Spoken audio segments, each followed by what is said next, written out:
तुम घर पर रहकर करती ही क्या हो? तुम्हें क्या पता?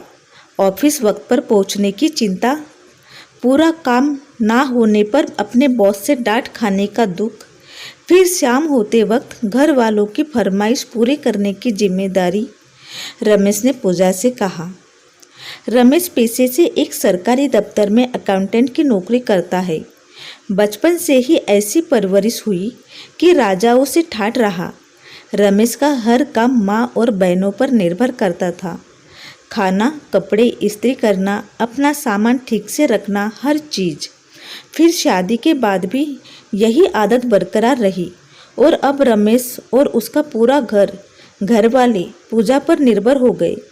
पूजा का दिन सुबह 5 बजे से शुरू होता और रात के 11 बजे तक यूं ही घड़ी की सुइयों की तरह चलता रहता। फिर भी घर में कोई मिठाई आए या कोई मेहमान आए तो सब मिलकर बैठ जाते थे और पूजा को भूल जाते थे, जैसे देखकर भी किसी को अदृश्य समझ लिया हो। पर जब काम याद आते थे तो सबको सिर्फ पूजा ही दिखाई देती थी। पूजा सोचती, काश एक दिन मैं सचमुच ही अदृश्य हो जाऊं। एक दिन पूजा ने रमेश से कहा, मेरी तबीयत ठीक नहीं है, क्या कुछ दिन माँ के यहाँ चली जाऊँ? थोड़ा आराम मिलेगा।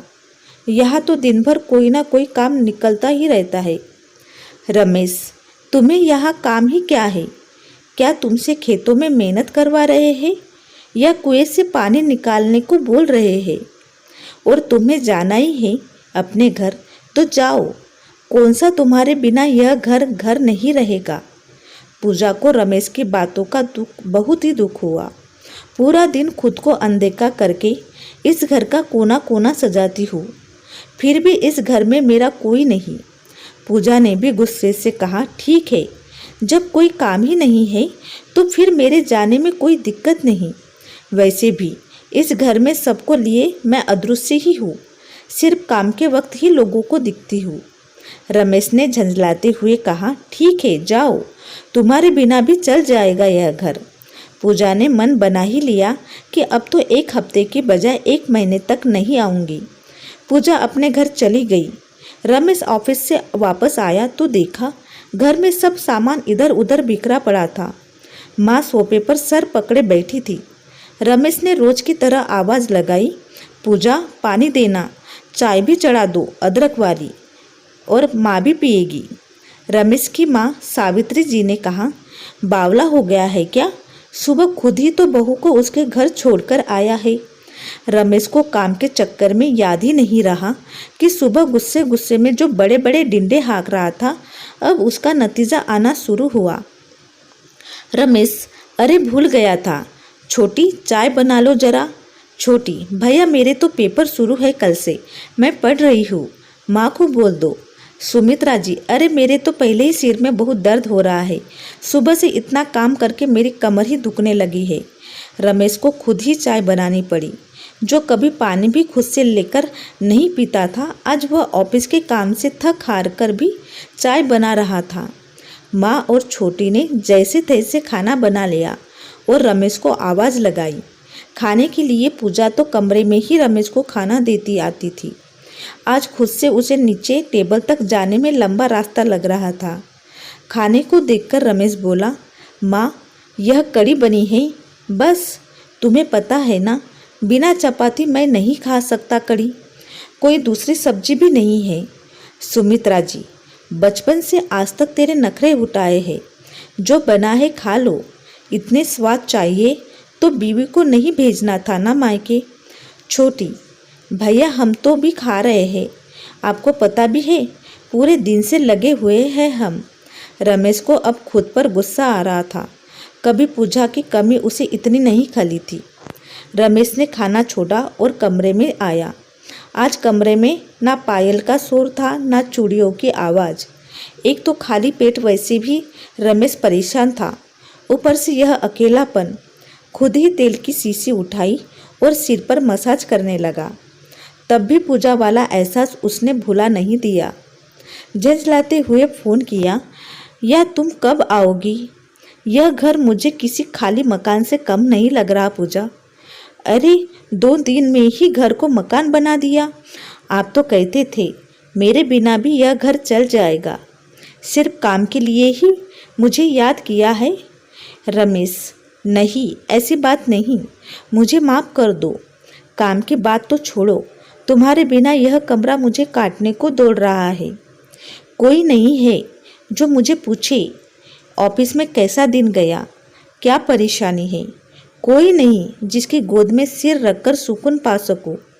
पूजा, आपको यह अकेलापन आज लगा, मुझे तो रोज ही लगता था। खैर, मेरी तबीयत ठीक होगी तब आ जाऊंगी। आपको अकेलापन महसूस हो तो आ जाना मिलने। रमेश, मैं कल ही आऊँगा, तुम्हें खुद डॉक्टर के पास लेकर जाऊँगा। पूजा, खाना खाया आपने? रमेश की आंखों में पश्चाताप के आंसू थे। आज अपने ही घर में उसे पराये होने का एहसास हो रहा था। रमेश ने खुद को संभालते हुए कहा, कल लंच साथ करेंगे।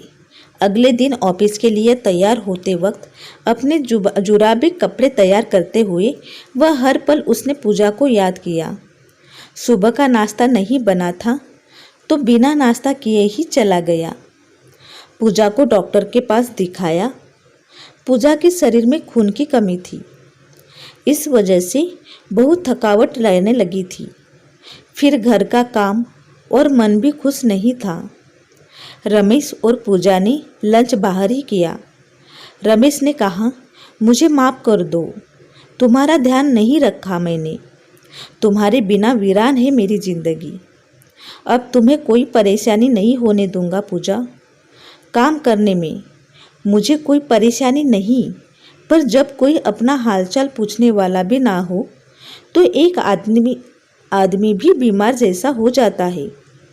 रमेश ने पूजा का हाल पकड़ते हुए कहा, मैं वह तकलीफ महसूस कर चुका हूँ पूजा, अब तुम जल्दी से ठीक हो जाओ। उस मकान को फिर से घर बना दो। पूजा को घर छोड़कर रमेश अपने घर आ गया। घर जाकर देखा 2 दिन से घर में सफाई तक नहीं हुई थी, किचन में फैला हुआ था। रमेश ने माँ को कहा, माँ, कोई काम वाली ढूंढ लो जो काम में हाथ बढ़ा सके। सुमित्रा जी, आज तक इस घर में काम वाली नहीं आई, अब भी नहीं आएगी। तू अपनी पत्नी को ले आ, कब से मायके में पड़ी है। रमेश, मायके में वह पड़ी नहीं है, रह रही है। पड़ी हुई तो वह यहाँ थी जो बस काम के वक्त ही नजर आती थी। अब काम वाली रखूँगा, पूजा को भी आराम की ज़रूरत है। सुमित्रा जी ने बेटी को बहू का पक्ष लेते हुए देखकर चुप रहने में ही भलाई समझी। अगले दिन से घर में काम वाली भी आ गई। पूजा की सेहत में सुधार होने पर रमेश पूजा को भी ले आया। पूजा ने सुमित्रा जी को प्रणाम किया।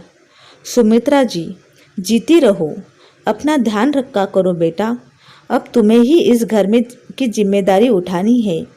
पूजा, माँ जी, आप मुझे भी दीदी जैसा प्यार दे, जिम्मेदारी उठाने में कोई कमी नहीं रखूंगी मैं। सुमित्रा जी, हाँ बेटा, घर तो बहू से ही होता है, बेटियां तो चली जाती है ब्याह कर। रमेश पूजा का सामान कमरे तक रखने गया। पूजा ने कमरे में आकर देखा कैसे एक एक चीज वैसी ही रखी है जैसी पूजा छोड़कर गई थी। रमेश ने पूजा को गले से लगाया और कहा, मैं कब से इस पल का इंतजार में था। देखो, मेरा मकान आज फिर घर बन गया।